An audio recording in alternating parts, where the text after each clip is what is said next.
दर्शन स्तुति पंडित दौलत राम जी की है। ये दौलत राम जी छैडाला की दौलत राम जी से अलग हैं। ये 18वीं शताब्दी के विद्वान हैं जो जयपुर के निकट बसवा ग्राम के थे। ग्रंथों की रचना की, उसमें ये दर्शन स्तुति भी उनकी बेजोड़ रचना है। इसमें अरहंत भगवान के स्वरूप और भक्त अपनी आत्म कल्याण के लिए अनेक तरह से प्रार्थना करता है। सकल गेय ज्ञायक तदपि निजानंद रसलीन, सो जिनेन्द्र जयवंत नित हरिरज रहस विहीन। कह रहे हैं भगवान से कि आप सकल गेयों के ज्ञायक हो। सकल गेय यानी जानने योग्य पदार्थ हैं, उनके आप ज्ञाता हो, फिर भी निजानंद रसलीन। जहाँ उनके ज्ञान में इतनी निर्मलता आ गई है कि सारे पदार्थ अपने आप झलकते हैं। अपने ज्ञान में तो अपने लिए पुरुषार्थ करना पड़ता है जानने के लिए, तो अपना ज्ञान जो है सविकल्प होता है। चार ज्ञान को आलाप पद्धति में सविकल्प बताया और केवल ज्ञान को निर्विकल्प। तो उसमें कोई विकल्प नहीं होता, उसमें अपने आप आकर के झलकते हैं।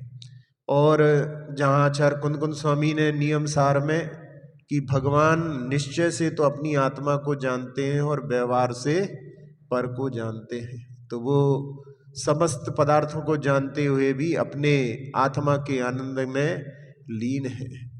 तो ऐसे भगवान जो कि जिनेन्द्र कहलाते हैं, जिन जो है सम्यक दृष्टि से लेकर के सारे मुनिराजों को जिन कहते हैं और उनके स्वामी होने से तीर्थंकर प्रभु को जिनेन्द्र कहते हैं। वो सदा जयवंत रहे और उनके चार घातिया कर्म नष्ट करने के कारण में उनको कह रहे हैं अरि रज रहस विहीन। अरि यानी होता है मोहनी कर्म, रज यानी ज्ञानावरणी दर्शनावरणी, और रहस्य यानी अंतराय। अंतराय जो है रहस्यपूर्ण होता है, पता पड़ता है जब बाद में, पहले तो समझ में नहीं आता। तो ऐसे जो चार घातिया कर्म हैं उनसे वो रहित हैं। ऐसे जिनेन्द्र भगवान के लिए वे सदा जयवंत रहे। जय वीत राग वे ज्ञान पुर, जय मोहते मेरे को हरन सुर, जय ज्ञान अनंतानंत धार, द्रग सुख वीरज मंडित अपार। जहाँ बीतराग प्रभु जो बीतराग विज्ञान से भरपूर है, तो जहाँ बीतराग सम्यक दर्शन, बीतराग चारित्र, ये जो हैं बीतराग विशेषण दर्शन और चारित्र में लगते हैं। और विज्ञान यानी सम्यक ज्ञान इस प्रकार से जो रत्नत्रय से पूर्ण है, जिन्होंने मोह रूपी अंधकार को नष्ट करने के लिए जो सूर्य के समान है और जो अनंतानंत ज्ञान को धारण किए हुए हैं, उनके ज्ञान की कोई सीमा नहीं है। ये तो केवल अपन समझाने के लिए कि भगवान तीन लोक तीन काल को जानते हैं, क्योंकि जानने योग्य ज्ञेय इतने ही हैं, इसलिए ऐसा कहने में आ जाता है। इसीलिए धनंजय कवि ने विशापार स्तोत्र में लिखा कि ज्ञेय की सीमा होने से अपने को ऐसा लगता है कि ज्ञान की भी सीमा है, लेकिन ऐसा नहीं। यदि और भी ज्ञेय होते, और भी ऐसे लोक होते, और भी काल होते, तो ज्ञान उन सबको अपना विषय बना लेता। तो ऐसा भगवान का जो ज्ञान है वो अनंतानंत, उसकी कोई सीमा नहीं है। और साथ ही साथ में द्रग यानी अनंत दर्शन, जो दर्शनावरणी कर्म के नाश से, अनंत सुख जो है यहाँ पर मोहनी के नाश से यानी मानना चाहिए। वैसे जो है जो वेदनी कर्म के नाश से अव्यावाद सुख की प्राप्ति होती है, तो यहाँ पर जो है अनंत सुख लिखा है, तो वो मोहनी के भुलावे के नाश होने पर जो आत्मिक सुख होता है उसको अपन अनंत सुख के रूप में यहाँ पर देख सकते हैं। और अनंत वीर जो है जो अंतराय कर्म के नाश से प्राप्त हुई है, तो ऐसे भगवान इनसे शोभित हैं, शोभायमान है, वो जयवंत हो।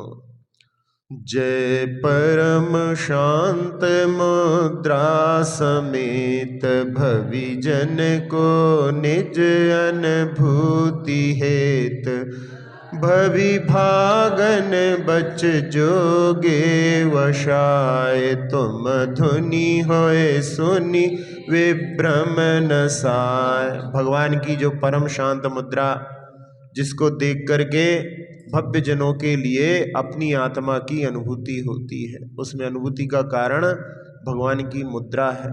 जहाँ सारे संसार में जो मुद्राएं हैं वो सब राग की मुद्राएं हैं, सब बाहर देख रहे हैं, लेकिन भगवान की मुद्रा अपने आत्मा की जो लीनता का वर्णन कर रहे हैं। और जो दर्शन करने वाला है उनके लिए भी कि अपने अंदर झांको, ऐसी परम शांत मुद्रा है भगवान की। तो भव्य जनों के लिए अपने आत्मा की अनुभूति कराने में कारण है। और जहाँ अरहंत प्रभु की वाणी खिरती है तो उसमें भव्य जीवों के भाग्य से, और वहाँ उनका वचन योग भी उसमें निमित्त होता है, उसके माध्यम से भगवान की दिव्यदनी खिरती है। और जिसको सुन करके सभी जीवों का जो है मोह नष्ट हो जाता है, मिथ्यात्व पर विजय प्राप्त कर लेते हैं। बहुत से लोग अणुव्रतों को और बहुत से लोग महाव्रतों को धारण कर लेते हैं भगवान की शरण में। तो ऐसे भगवान जिनके दर्शन भी जो है संसार से पार करने वाले हैं, वो जयवंत रहे।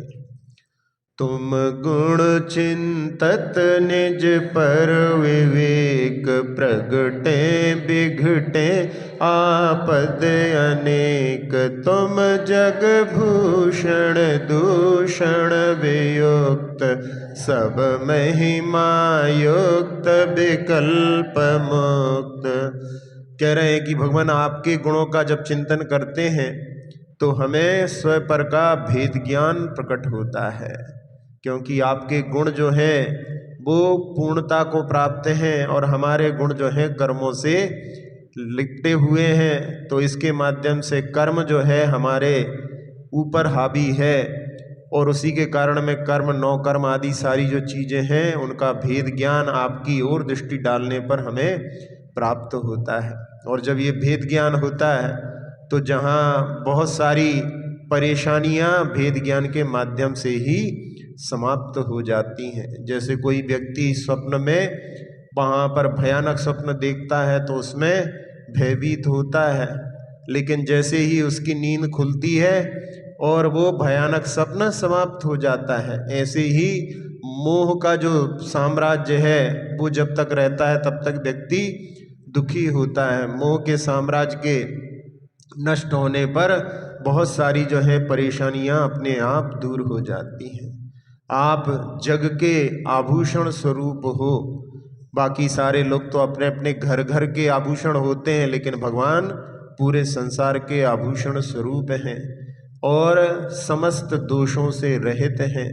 और उनकी महिमा जो है सब ओर से सभी प्रकार से महिमा से युक्त हैं, और जो राग द्वेष आदि परिणाम होते हैं उन सब से विकल्पों से वो मुक्त हैं। ऐसे भगवान जयवंत हूँ।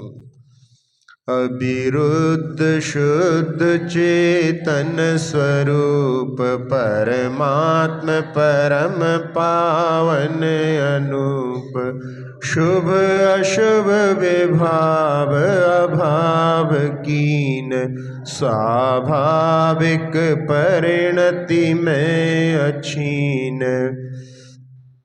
कह रहे हैं कि आप अविरुद्ध यानी विरोध से रहित शुद्ध चेतन स्वरूप हो। कोई भी विरोध नहीं, उसमें आपने जो है शुद्ध चेतना को प्राप्त कर लिया है, अपने स्वरूप को प्राप्त कर लिया है।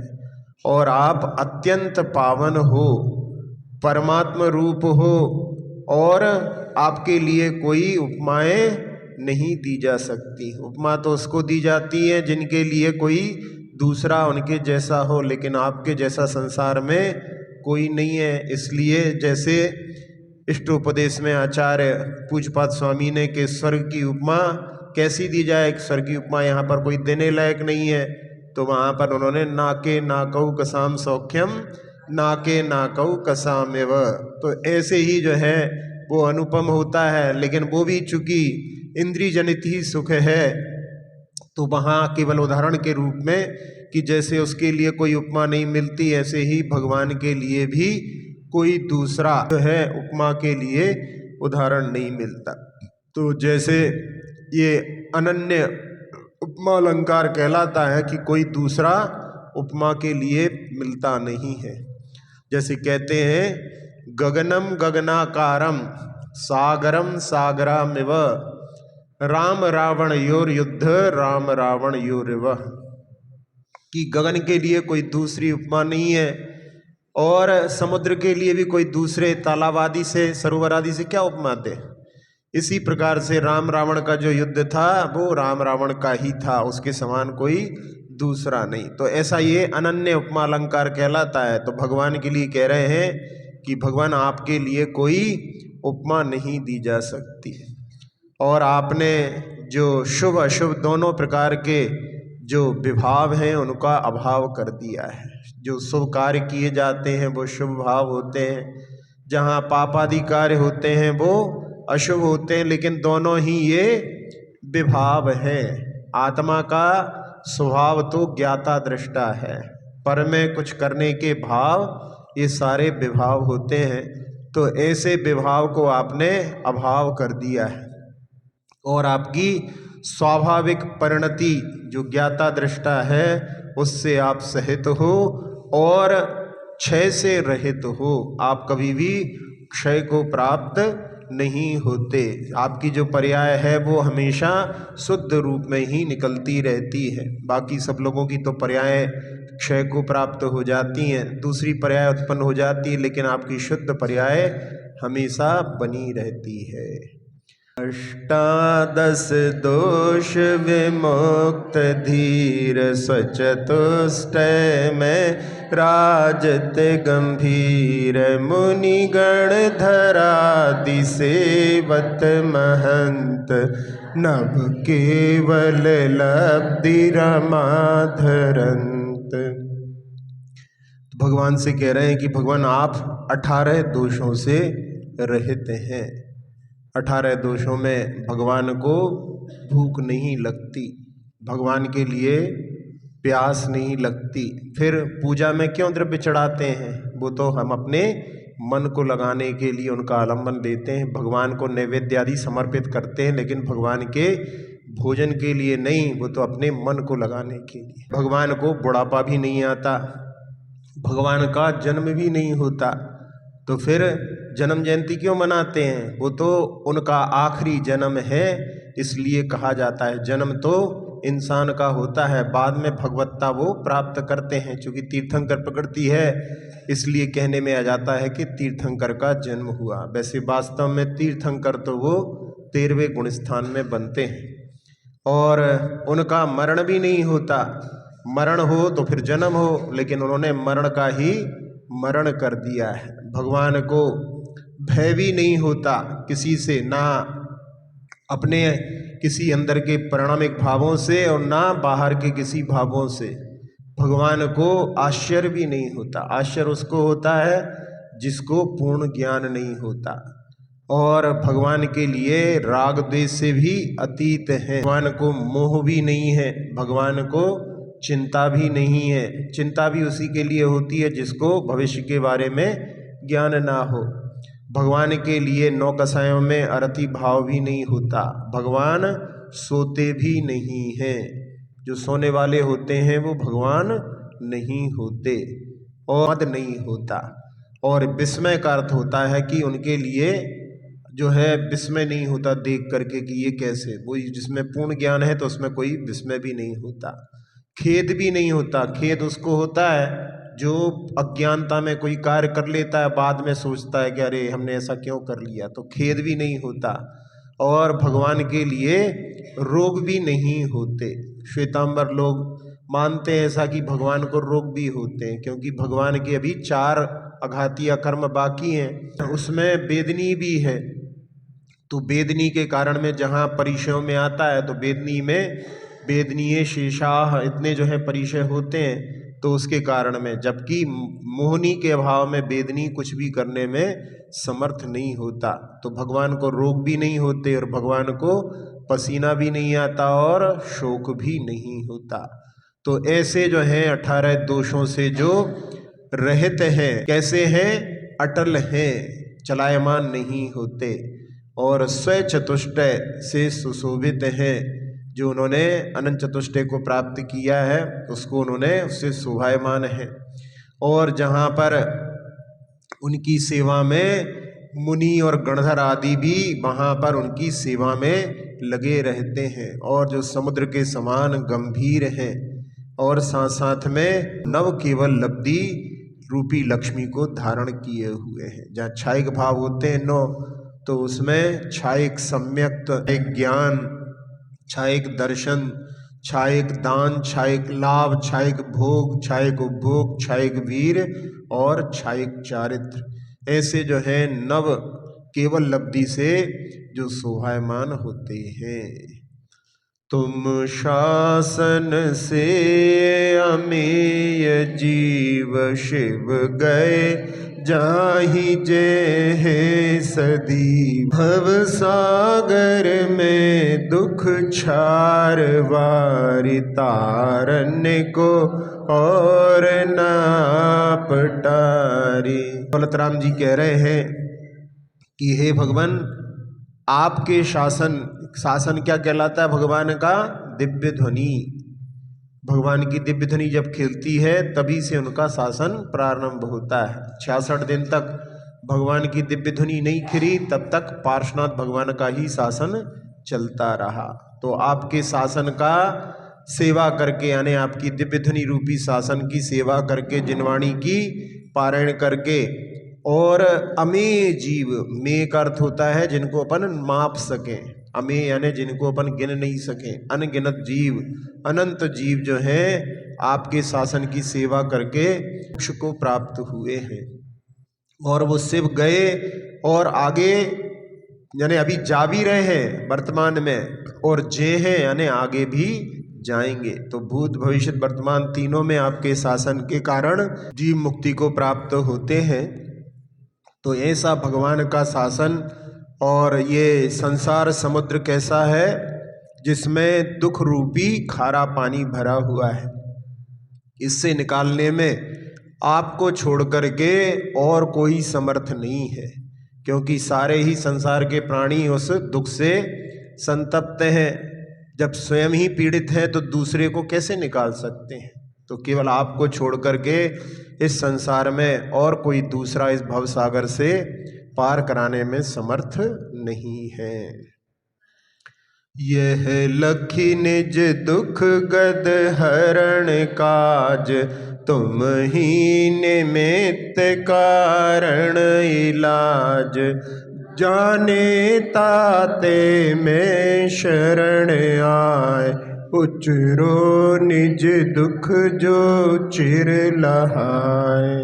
ये देख करके, लखिया ने देख करके, निज दुख गद हरण काज, हमारे जो दुख रूपी रोग को हरण करने में आप समर्थ हैं, इसलिए और आपको उसका निमित्त जान करके मैं आपकी शरण में आया हूँ कि आप ही जो है इसका इलाज करने में समर्थ हैं। समंत भद्र स्वामी ने भगवान के लिए संभवनाथ की स्तुति करते हुए वहाँ पर आकस्मिक वैद्य ऐसा जो है उनके लिए कहा। तो ऐसे भगवान जो कि भवरूपी रोग को जो है नष्ट करने में समर्थ हैं, तो हम जान करके आपकी शरण में आए हैं। और यहाँ पर हमने आपकी शरण को प्राप्त करके, और यहाँ पर अब आगे कि हमने संसार में जो दुख को प्राप्त किया है उनका जो है कुछ वर्णन यहाँ पर दौलत राम जी कर रहे हैं। मैं भ्रम्यो अपने पाँव बिसरी आप अपनाए, विधि फल पुण्य पाप निज को पर को करता पिछान, पर में अनिष्टता इष्ट ठान। संसार में चार भूलें रहीं जीव की संसार में भ्रमण करने के लिए कारण बनी जो, तो उसमें मैंने अपने स्वरूप को भूलकर स्वयं ही भ्रमण किया। अपने आप को तो पहचाना ही नहीं, शरीर को ही अपना मानते रहे, शरीर के ही सेवा में, और शरीर के जितने भी संबंधी थे उनको भी अपना मानते रहे। तो अपने स्वरूप को भूल करके स्वयं ही भ्रमण किया। और पुण्य और पाप कर्मों के फल से प्राप्त सामग्री को ही मात्र अपनाते रहे, पुण्य के फल में हर्षित और पाप के फल में रोते रहे। तो ऐसे ही जो है दोनों में बस खिंचते रहे, पुण्य और पाप के चक्कर में ही लगे रहे, अपने आत्मा के स्वरूप को ये सब कर्मों की निधि है ऐसी कभी दृष्टि ही नहीं गई। और निज को पर को कर्ता पिछान, अपने को और अन्य द्रव्यों को कर्ता मान रखा, यानी दूसरों का कर्ता अपने आप को और दूसरों को अपना कर्ता ऐसा मान करके कर्तृत्व बुद्धि में जिसने कह दिया वो ही करने को तैयार हो गए, या जो है दूसरों को कि हमारे हिसाब से करो। तो बस ये कर्तृत्व बुद्धि के कारण में भी दुखी होते रहे, संसार में ही भटकते रहे और पर पदार्थ में ये अच्छा है ये बुरा है ऐसी मान्यताएं बना करके रखी। ये सारी जो है मान्यताएं संसार में भ्रमण की कारण है। तो इसके माध्यम से अपने लिए यानी ये जो है स्तुति है इसमें बहुत अच्छा अध्यात्म का स्वाध्याय हो जाता है। तो इसका जो है पाठ करो और साथ साथ में उसके शब्दों पर ध्यान दो, तो उसके माध्यम से अपने लिए संसार में भ्रमण के कारण भी ज्ञात हो जाते हैं। आकुलित भयो अज्ञान धारी, ज्यों मृग मृग तृष्णा जानी वारी, तन परिणति में आपो चितार, कबहु न अनुभवो स्वपद सार। कह रहे हैं कि मैं अज्ञान को धारण करके आकुलता को प्राप्त हुआ, दुखी हुआ। किस प्रकार से? जैसे मृग जो है मृग तृष्णा को जान करके, यानी पानी को वो रहता नहीं है लेकिन उसको पानी जान करके और उसकी चाह में दौड़ लगाता है। गर्मी के समय में होता है अक्सर, जहाँ सड़क पर भी थोड़ी दूरी पर 2-4 खंभों के बाद में एक पानी की धारा जैसी बहती हुई दिखती है। तो वो मृग जो होता है वो वहाँ गर्मी में वैसे ही बहुत सारे सरोवर सूख जाते हैं, पानी के लिए भागता है। तो उसको थोड़ी दूर पर जैसे अपने लिए वहाँ पर ऐसा प्रतिभास होता है, ऐसे ही उनके लिए भी प्रतिभास होता है। और बस उसके लिए कि यहाँ पानी है, दौड़ लगाता है और वो आगे आगे बढ़ती जाती है। तो बस उसके लिए प्राप्त करने के लिए भागता रहता है। बस ऐसे ही जो है संसार में पदार्थों की जो है दौड़ में शामिल हो जाते हैं। सामने वाले के यहाँ पर जो आया है उसको हम भी प्राप्त कर लें तो हम सुखी हो जाएंगे। जब तक वो चीज़ आती है तब तक सामने वाले के यहाँ कोई दूसरी और चीज़ आ जाती है, बस फिर वो दिखती है तो फिर उसको भी प्राप्त करना है। तो ऐसी दौड़ में फंसा हुआ व्यक्ति पूरे जीवन भर दौड़ता रहता है। एक स्टोरी आती है, how much land does a man require, एक आदमी के लिए कितनी जमीन की आवश्यकता पड़ती है। दौड़ता दौड़ता कि खूब सारी जमीन को मैं इकट्ठा कर लूं, और दौड़ते दौड़ते ही प्राण त्याग कर देता। और जहां गिरता है तो बस 2 गज जमीन चाहिए थी लेकिन भाग रहा था। तो ऐसी स्थितियां होती हैं। तो उसमें जो जीव दुखी क्यों होता है, उसमें अज्ञानता के कारण दुखी होता है। और तन परिणति में आपो चितार, शरीर को ही आत्मा मानने रूप अज्ञान को धारण करके दुखी होते रहे। और कभी भी हमने अपने आत्मा को पहचाना नहीं, शरीर की परिणति को ही सब कुछ माना। और उसके कारण में कभी भी हमने स्वपद सार, जो सारभूत आत्म तत्व है, उसको प्राप्त नहीं किया। तो ये जो है सारे संसार में परिभ्रमण के कारणों में इनका ही विस्तार यहाँ पर बतला रहे हैं। तुमको बिन जाने जो कलेश पाए, सो तुम जिनेस पशु नारक नर सुर गति मंझार, भव धर धर मर्यो अनंत बार। भगवान से कह रहे हैं, जिनेश आपको जाने बिना जो संसार में कष्ट मैंने पाए हैं, आप तो सब कुछ जानते हैं, आपके पास में ऐसा ज्ञान है कि उससे कुछ भी छिपा नहीं है।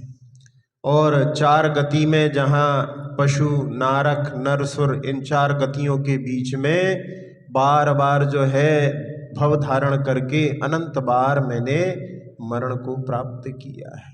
जैसे एक जगह से मरण प्राप्त हुए, काम ड्यूटी करके, जैसे कुछ लोग होते हैं उनके रहते हैं काम, वहाँ का काम निपटाया, घर में काम करने वाले आते हैं, उनका भाई यहाँ का काम निपट गया है, चलो अब वहाँ दूसरी जगह जाना है, दूसरी जगह काम निपटा तीसरी जगह जाना है। बस ऐसे ही आयु पूर्ण हुई, फिर एक जगह से दूसरी जगह। ऐसा जो है जीव ने अनंतों बार चारों गतियों में परिभ्रमण किया है। अब काल लब्धि बल ते दयाल, तुम दर्शन पाए भयो खुशाल।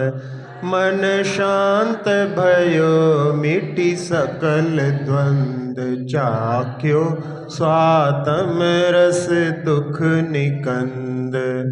हाँ, जहाँ पर काल लब्धियाँ, जिसमें काल लब्धियों में काल की लब्धि नाम से कहा जाता है, वास्तव में सब अनुकूलताएं जो मुक्ति के लिए होती हैं वो जब तक प्राप्त नहीं होती तब तक जो है व्यक्ति के लिए जो है सारे संयोग मिलते नहीं हैं। तो उसमें जो है भगवान के दर्शन भी बड़े भाग्य से, बड़े पुण्य से प्राप्त होते हैं। तो उस समय में जहाँ पर कह रहे हैं कि भगवान जब अभी तक आपके दर्शन नहीं हुए, अब जो है हमारे लिए अब वो काल लब्धि की प्राप्ति हो गई है, जिससे कि आपके दर्शन पा करके मैं बहुत प्रसन्न हुआ और मेरा मन शांत हो गया और सारे विकल्प जो हैं द्वंद्व के वो सब समाप्त हो गए। द्वंद्व जो है 2 पदार्थों के बीच में होता है, जहाँ आत्मा की ओर दृष्टि जाती है तो एकत्व भाव आ जाता है, फिर सारे द्वंद्व समाप्त हो जाते हैं। और उसमें कह रहे हैं कि मैंने जो समस्त दुखों को नष्ट करने वाला है, ऐसे आत्मा के आनंद का आज जो है आस्वादन कर लिया, यानी अपने आत्म स्वरूप को आपके दर्शन से समझ लिया। ताते अब ऐसी करहु नाथ, बिछुरे न कभी तुम चरण साथ। तुम गुण गण को नहीं छेव देव, जग तारने को तुम विरद एव। भगवान से कह रहे हैं कि हे नाथ, इसलिए अब ऐसा कुछ करिए कि जिससे कि आपके चरणों का साथ कभी भी मुझसे दूर ना हो। और आपके गुणों के समूह का तो कोई अंत नहीं है, यानी हम एक एक गुणों का बखान करें तो आपके गुणों के अंत को प्राप्त कर लें, ये संभव नहीं। विशापहार स्तोत्र में कवि धनंजय कहते हैं कि भगवान आप अनंत गुणों के धारी हो, बस महान हो, इसी प्रकार से कह करके आपकी स्तुति पूर्ण कर सकते हैं, और कोई तरीका आपके गुणों को बखान करने का हमारे पास नहीं है। और कह रहे हैं कि संसार में आपका ही ऐसा यश है कि आप जो है विरद, विरद शब्द जो है कीर्ति, आपकी ऐसी यश है कि आप ही संसार से तारने वाले हैं, बाकी तो सब संसार में ही भ्रमण कराने वाले हैं। तो इसलिए अपने विरद को यहाँ पर निहार करके हमारे लिए भी संसार से पार करो, ऐसी ये भावना छिपी हुई है। आत्म के अहित विषय कसाए, इनमें मेरी परिणति न जाए। मैं रहूं आप में आप लीन, सो करो हो ज्यों निजाधीन। कह रहे हैं कि जो आत्म के लिए अहितकारी हैं वो 5 इंद्रिय के विषय और क्रोधादि कषाय हैं। इनमें जो है उपयोग जब जाता है तो मलिनता अवश्य प्राप्त होती है। तो उसमें इनमें जो है मेरी परिणति न जाए, यानी मेरा उपयोग इनके लिए कभी भी न जाए। और मैं स्वयं, जैसे आप भगवान अपनी आत्मा में लीन हैं, मैं भी अपनी आत्मा में लीनता को प्राप्त करूं। तो कुछ ऐसा जो है कार्य आप भगवान आपके आशीष से ऐसा प्राप्त हो जाए जिससे कि मैं आपकी तरह अपनी आत्मा के अधीन हो जाऊं। अभी मैं पर के अधीन हूँ, जहाँ पराधीन होते हैं तो पर के अनुसार चलना पड़ता है, लेकिन यहाँ कह रहे हैं कि भगवान पांचों इंद्रियों के विषय और कषाय इनके बस में ना हो करके अपने अधीन हो जाऊं, ऐसी जो है कामना। कभी कभी नहीं लगता ऐसा, बहुत सारे घर में जो है कार्य आदि रहते हैं, करते करते कभी कभी आप लोगों के मन में भी आता होगा कि अरे बहुत हो गया, कितना कब तक करते रहें। तो ऐसा जो है जहाँ रहता है, संबंध रहते हैं, तो इस प्रकार के कार्यों में जो है पराधीनता रहती है। तो ऐसे ही यहाँ पर जो पराधीनता, जो कषायों और विषयों की पराधीनता है, वास्तव में वो ही सही पराधीनता है। बाकी तो जो है सब लोग मिलकर के कार्य करते हैं, सब कार्य चलते रहते हैं, लेकिन जो अपने उपयोग का जो जिसमें कि कषायों की परिणति और इंद्रियों के विषयों के प्राप्त करने की जो इच्छाएं होती हैं, वो अपनी तरफ से ही अपन स्वयं जो है पराधीन बनते हैं। वो जो है सही पराधीनता है, उससे ऊपर उठने की प्रार्थना यहाँ पर भगवान से की जा रही है। मेरे न चाह कछु और ईश रत्नत्रय निधि दीजे मुनीश, मुझ कारज के कारण सुआप, शिव करहु हरहु मम मोहता। कह रहे हैं कि भगवान कुछ और जो है आपसे चाह नहीं है, केवल इतनी इच्छा है कि आप हमें, हे मुनियों के नाथ। मुनि शब्द जो होता है, वो मुनि शब्द जो आता है वो प्रत्यक्ष ज्ञानियों को मुनि कहते हैं। 4 प्रकार के जो भेद होते हैं श्रमणों के, उसमें ये ऋषि, यति, मुनि, अनगार। तो ऋषि जो होते हैं वो रिद्धिधारी होते हैं, और यति जो होते हैं वो छपक यानी और उपसम श्रेणी पर चढ़ने वाले होते हैं, और मुनि जो होते हैं वो प्रत्यक्ष ज्ञानी होते हैं। प्रत्यक्ष ज्ञानी यानी मनः पर्याय ज्ञान, अवधि ज्ञान और केवल ज्ञान, इनसे युक्त जो होते हैं वो सही मुनि होते हैं। सही मुनि यानी मुनि की अपेक्षा, परिभाषा की अपेक्षा। तो इस समय में वर्तमान में कोई भी पंचम काल में मुनि परिभाषा के अनुसार नहीं है, लेकिन जहाँ पापों से मौन है उस अपेक्षा से मुनि कह देते हैं, लेकिन जो परिभाषा बतलाई गई है आगम में उसकी अपेक्षा से, तो भगवान जहाँ होते हैं ऐसे सारे मुनियों के भी स्वामी होते हैं। जहाँ भगवान का समोशरण होता है वहाँ पर बहुत सारे केवल ज्ञानी भी होते हैं। भगवान आदिनाथ के ही समोशरण में 20,000 केवल ज्ञानी थे। तो ऐसे जो है उनके भी सब स्वामी, भगवान जो है वो उनको नमस्कार नहीं करते, लेकिन फिर भी भगवान के समोशरण में होने से भगवान ही उनके स्वामी कहलाते हैं। तो यहाँ पर कह रहे हैं कि हे भगवान, हमारे लिए रत्नत्रय निधि, जो सम्यक दर्शन, सम्यक ज्ञान, सम्यक चारित्र है, ऐसी रत्नों की निधि प्रदान कर दीजिए। और कह रहे हैं कि मुझ कारज के कारण सुआप, मेरे इस कार्य में कारण स्वरूप आप ही हैं, और मेरे मोह रूपी संताप को नष्ट करके मुझे भी जो है शिव करहूँ, यानी मुझे मोक्ष की प्राप्ति करा दीजिए। शशि शांत करन तप हरन हित, स्वयमेव तथा तुम कुशल देत, पीवत पीयूष ज्यों रोग जाय, त्यों तुम अनुभवते भव नशाय। हाँ, शशि जो होता है चंद्रमा, वो शांत करण, शांति को करने में, और तप हरण हेत यानी संताप को, गर्मी को नष्ट करने में कारण होता है। उसी प्रकार से आप स्वयं ही दुखों को नष्ट करने वाले हैं और मोक्ष सुख को प्रदान करने वाले हैं। फिर कह रहे हैं जैसे अमृत के पीने से रोग नष्ट हो जाते हैं, उसी प्रकार आपका ध्यान करने से संसार नष्ट हो जाता है। दर्शन करने से और भगवान के स्वरूप को अपने आत्मा में दर्शन करने से भव समुद्र भी सूख जाता है, संसार भी नष्ट हो जाता है। त्रिभुवन तिहु काल मंझार कोय, नहीं तुम बिन निज सुख दाए होय, मोर यह निश्चय भयो आज, दुख जलधि उतारन तुम जिहाज। कह रहे हैं कि भगवान इस तीनों लोक में और तीनों काल में आपके समान कोई दूसरा मुझे सुख देने वाला नहीं है। ऐसी जो है दृढ़ सिद्धांत होना चाहिए कि भगवान के अलावा संसार में कोई नहीं है जो अपने लिए सुख दे सकता है, क्योंकि सच्चा सुख तो भगवान के माध्यम से ही प्राप्त हो सकता है। और जो सब लौकिक आकांक्षाएं होती हैं वो सब सुखाभास हैं। ऐसा जो है दृढ़ हृदय में विश्वास करना, ये भी जो है इतना सा भी यदि विश्वास हो जाए वो भी जो है सम्यक दर्शन के लिए कारण हो सकता है। तो कह रहे हैं कि भगवान आपके समान कोई भी सुख देने वाला नहीं है, और ये मेरे हृदय में आज निश्चय हो गया है।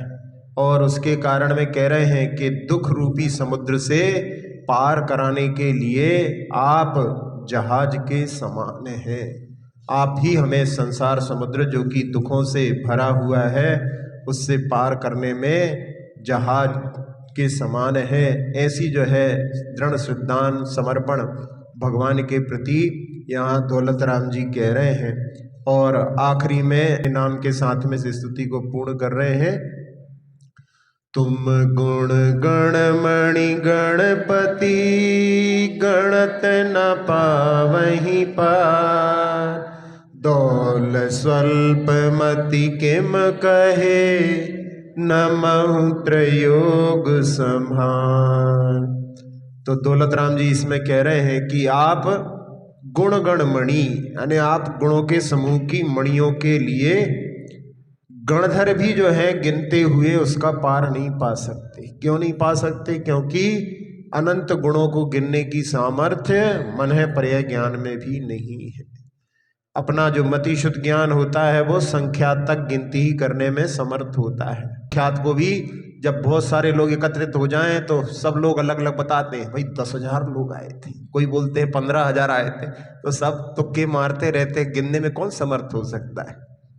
तो संख्यात भी जब गिन नहीं पाते, और जो अवधि ज्ञान मन है पर्याय ज्ञान होते वो और जो है असंख्यात तक गिनने में समर्थ होते हैं। रिद्धियां हैं उनके माध्यम से असंख्यात को भी जान लेते हैं, लेकिन अनंत को जानने की सामर्थ्य उनकी भी नहीं होती, क्योंकि उनका नाम ही है अवधि। जो शब्द है ना, अवधि का अर्थ होता है मर्यादा, सीमा, तो सीमित जानते हैं।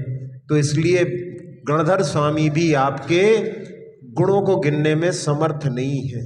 और अपने आप के लिए कि हम तो स्वल्पमति, सु यानी अच्छी तरह से अल्पमति वाले हैं, यानी उसमें कोई संदेह नहीं कि हम अल्पमति हैं, तो उसमें आपके गुणों को कैसे कह सकते हैं।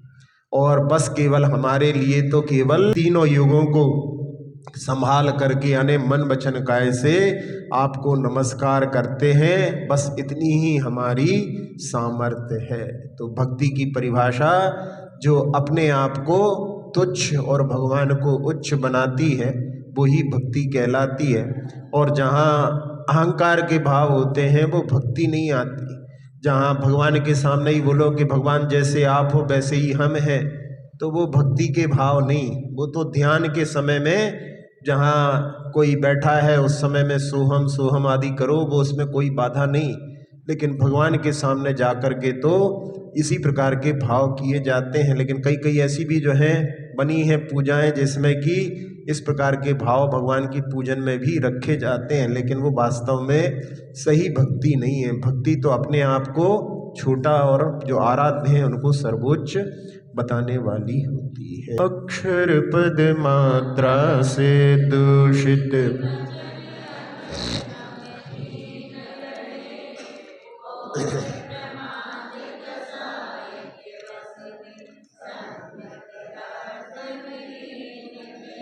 जिन वाणी माता मेरी उन सब त्रुटियों को क्षमा करे।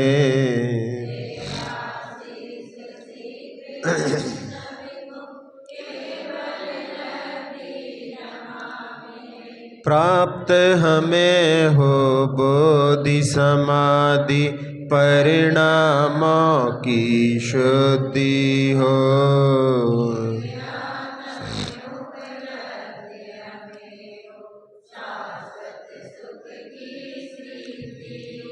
चिंतित वस्तु दात्री माता चिंतामणि उपमा भाति करूं वंदना पूर्ण विनय से चरण रखूं मैं ये पाती कर जिन वाणी स्तुति तन की ममता टार महामंत्र का जाप अब सभी जपे नभ